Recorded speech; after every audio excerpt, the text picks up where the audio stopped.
Hello boys, ఇప్పుడేంటంటే నేను మా అన్న ఫ్యామిలీ అరుణాచలం పోతున్నాం. మా ఊరు నుంచి అరుణాచలం డైరెక్ట్ లేదు కాబట్టి బస్సు ఎక్కి బస్సు నుంచి తిరుపతికి వెళ్ళాలి. తిరుపతి నుంచి ట్రైన్ పట్టుకొని వెళ్ళాలి.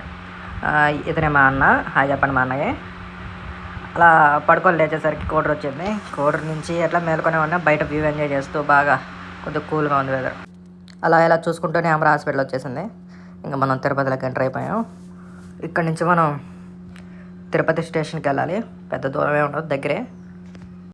140కి మనకి విల్లుపురం ఎక్స్ప్రెస్ ఉంటుంది. తిరుపతి నుంచి విల్లుపురం వెళ్తుంది. దారిలోనే తిరుమల కాబట్టి ఇది ఎక్కేసాం. మనకి విండో సీట్ దొరికింది. హ్యాపీగా వ్యూ ఎంజాయ్ చేస్తూ కూర్చొని చల్లగా అలా తిరుపతి దాటేసాం. ఈడు ఇంకొకడు మా తమ్ముడు. అలా తిరుమల కొండలు చూస్తూ అలా తిరుపతి దాటేసాము. చిత్తూరు రాగానే చిత్తూరు నుంచి బాగా క్లైమేట్ చేంజ్ అయిపోయింది. క్లైమేట్ బాగా వర్షము ఫుల్ బాగుంది ఎక్స్పీరియన్స్. అలా సమోసాలు తిన్నాం వాన్లో.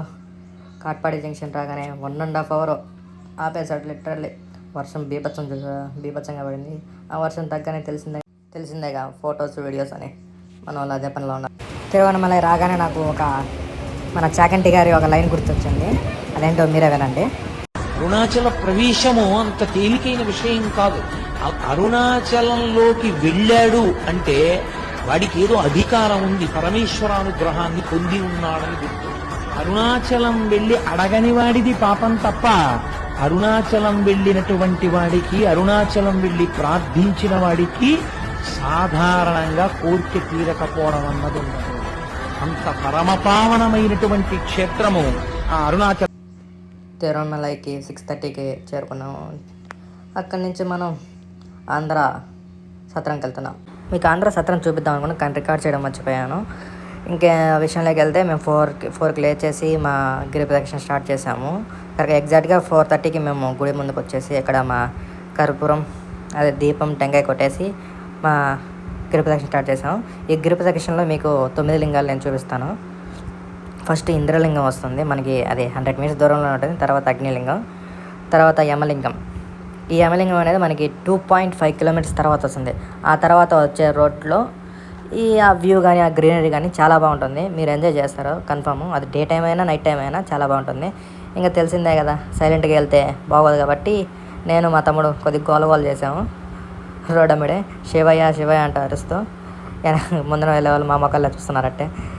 ఇంకా దారిలో వెళ్తుంటే మనకి జింకబాబాయ్ కనొచ్చాడు. జింకబాబాయ్కి హాయ్ చెప్పేసి ఇంకా సేపటికి ఫోన్పే చేస్తాను ఏమైనా కొనుక్కోమని చెప్పి, కానీ స్కానర్ లేదంట. తర్వాత వచ్చే లింగమే నిరుతి లింగం. లింగం దర్శనం చేసుకున్నాము. తర్వాత నేను ఫస్ట్ ఇది చూసి నేను పావురాలేమో అనుకున్నాను, దగ్గర పోతే కానీ తెలియలేదు కాకలని. ఆ తర్వాత వచ్చే మనకి లింగం సూర్యలింగం, తర్వాత వరుణలింగం వస్తుంది, తర్వాత వాయులింగం వస్తుంది.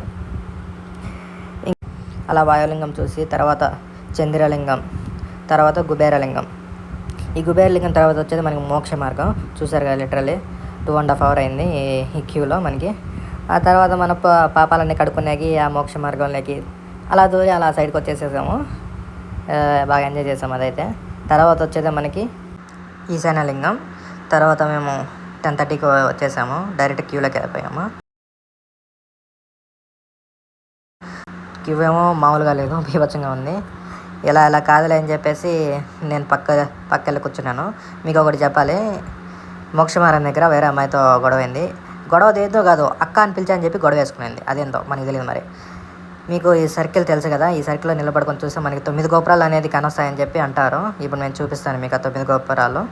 ఇక్కడ 2, ఇక్కడ 2, ఇక్కడ 3, ఇక్కడ 2.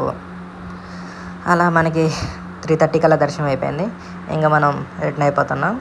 Same express Villupuram to Tirupati 6:30కి ఉంటుంది. ఈ అరుణాచలం సిరీస్ మీకు ఎలా అయిందో చెప్పండి కామెంట్లో. Okay, signing of.